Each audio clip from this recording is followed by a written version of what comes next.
So hello welcome back to अपनी academy guys. कैसे हो आप लोग? I hope you all are well. इस वीडियो में आपको वो हैक्स देने जा रहा हूँ जिसमें मैंने अपने टाइम पे क्लियर किया था जेई को, किस तरीके से फिजिक्स को टैकल करना है। अब आईआईटीज में सीट मिलना, एनआईटीज में सीट मिलना कितना आसान हो सकता है, और 2023 के अप्रैल अटेम्प्ट में आप सबको क्या क्या ध्यान में रखना है। जब मैं अपना अटेम्प्ट दे रहा था 2019 में, उस समय किस तरीके से सारी चीजों को टैकल किया था ताकि आपको एक बेहतर आउटकम मिल सके, वो सारी चीजें मैं बताऊंगा। किस तरीके से मैं अपने प्रिपरेशन सेकेंड अटेम्प्ट के लिए जब कर रहा था, अप्रैल अटेम्प्ट के लिए, उस समय किस तरीके से मैं तैयारी कर रहा था, वो सारी एक्सपीरियंस आपको शो करूंगा कि किस तरीके से आपको प्रिपेयर करना है। सो उससे पहले जितने भी बच्चे फर्स्ट टाइम चैनल पे आए, make sure hit the subscribe button.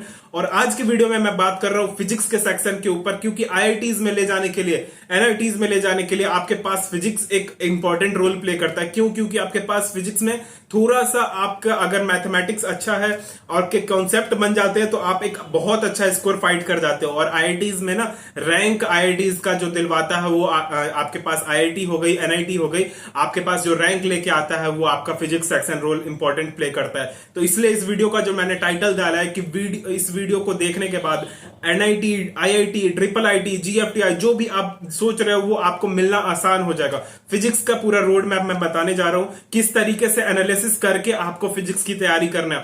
फालतू के बेफजूल चैप्टर्स को नहीं पढ़ते रहना, उसमें टाइम वेस्ट नहीं करना है, वो बहुत ज्यादा टाइम वेस्ट होता है। टाइम किलिंग अपना नहीं करना है। इस साल जो जेई मेंस की जनवरी अटेम्प्ट हुई है उसका एनालिसिस करेंगे कि किस तरीके से एनटीए पेपर डिसाइड कर रही है, इस साल किस तरीके से पेपर बनाई है। और जब मैं 2019 में दिया था ना, उस समय भी दो ही शिफ्ट हुई थी। उस समय फर्स्ट टाइम शुरू हुई थी जेई मेंस दो शिफ्ट में होने का, जनवरी अटेम्प्ट और अप्रैल अटेम्प्ट। अप्रैल अटेम्प्ट जो हमारे भर के कोविड के कारण सितंबर में चला गया था, वो सारे चीजों के ऊपर डिसाइड करेंगे। मैंने अपना स्ट्रेटेजी, जब जेई मेंस जनवरी अटेम्प्ट जब मेरी खराब गई थी, उसके बाद मैं किस तरीके से आगे के लिए मैं जब तैयारी करना शुरू किया, जो अप्रैल अटेम्प्ट थी उसके लिए तैयारी करना शुरू किया विथ माय बोर्ड, तो किस तरीके से रही थी। तो मैंने सबसे पहले चैप्टर की एनालिसिस की कि कौन से चैप्टर से वेटेज बहुत ज्यादा है।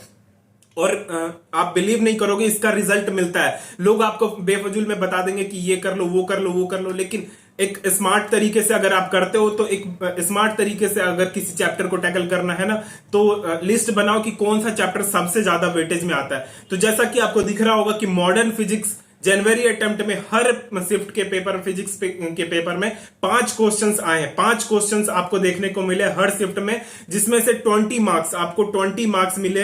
20 मार्क्स के क्वेश्चन मतलब पूरे पेपर का 15.9%, 16% पेपर आपका मॉडर्न फिजिक्स से आ रहा है। और मॉडर्न फिजिक्स करना आसान है। मान लो आपको समझ नहीं आ रहा, मॉडर्न फिजिक्स हर बार आपके पास एक अच्छा रोल प्ले करता है। आसान है, formula simple based formula questions आते हैं, वहां पे ज्यादा दिमाग नहीं लगाना होता है। तो ये मॉडर्न फिजिक्स एक इंपॉर्टेंट रोल प्ले करता है। हीट एंड थर्मोडायनेमिक्स, इसमें थर्मोडायनेमिक्स की वेटेज थी, जहां पे हमारे पास 2 से 3 क्वेश्चन हर एक पेपर में देखने को मिला है। 3 क्वेश्चन मतलब 12 मार्क्स, मतलब 9.9%, 10% क्वेश्चन की अप्रोक्स हमारे पास इन 2 चैप्टर्स। मतलब अगर मैं बोलूं तो 25% आप तैयार कर लेते हो, मतलब 1/4 आपका 2 चैप्टर मिला के आपके पास बन जाते हैं modern physics.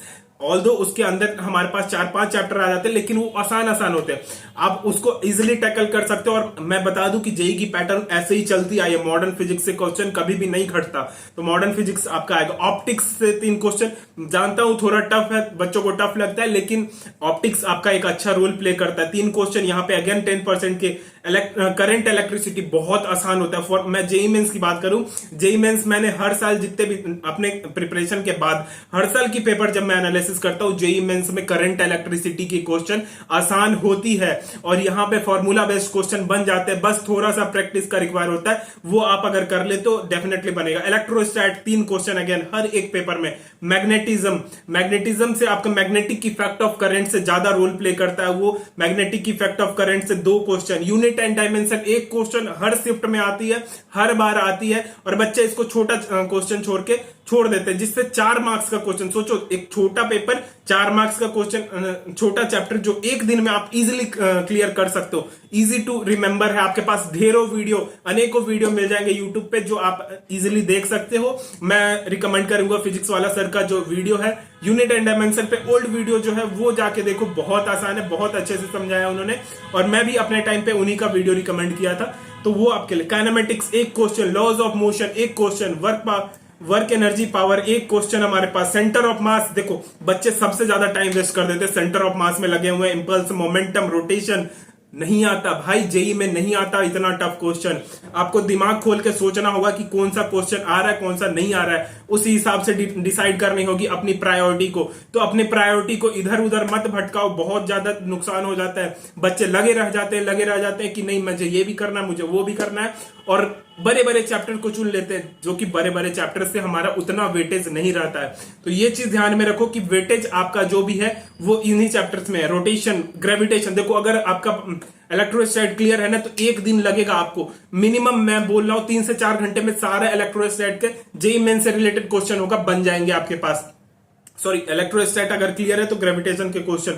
Simple harmonic motion again बहुत एक टफ टॉपिक हो जाता है, जो मैकेनिक्स का एक रोटेशन, सिंपल हार्मोनिक मोशन बच्चों को बहुत परेशान करता है। इनमें ज्यादा टाइम नहीं वेस्ट करना है। नहीं आ रहा है, नहीं बनेगा, नो प्रॉब्लम। हमारे पास बाकी के चैप्टर्स हैं जिनसे अच्छा खासा वेटेज रहता है।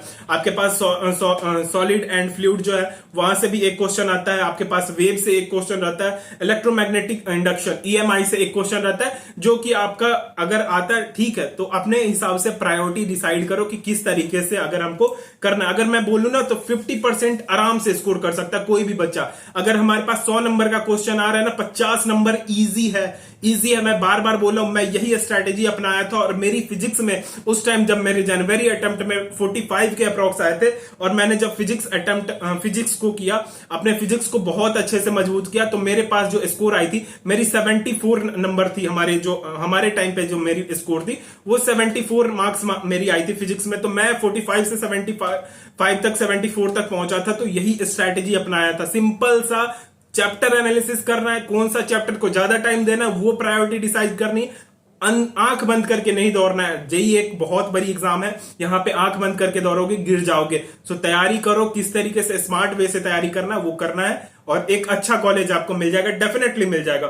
सो आई होप ये चीज समझ में आ गई होगी। Make sure hit the subscribe button, आपके लिए काफी इंपॉर्टेंट है ये सारी चीजें। और हम ऐसे मैथमेटिक्स और केमिस्ट्री के साथ भी आएंगे आपको आगे आने वाले सेशंस में। तो make sure hit the subscribe button. जल्द ही मिलते हैं न्यू वीडियो में, तब तक के लिए bye bye guys, take care, जय हिंद।